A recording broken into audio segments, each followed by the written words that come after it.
Sekali lagi kendaraan militer infanteri angkatan bersenjata Ukraina porak-poranda imbas serangan pesawat tak berawak militer Rusia.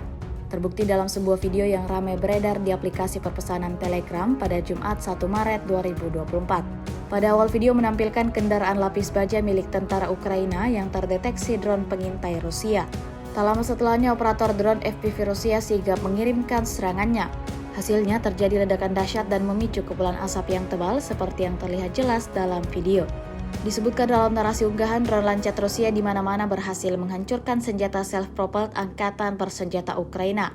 Seperti yang terlihat dalam video pertama, senjata self-propelled AS-90 buatan Inggris berhasil dinonaktifkan pasukan Vladimir Putin.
X sekarang menghadirkan lokal menjadi Indonesia.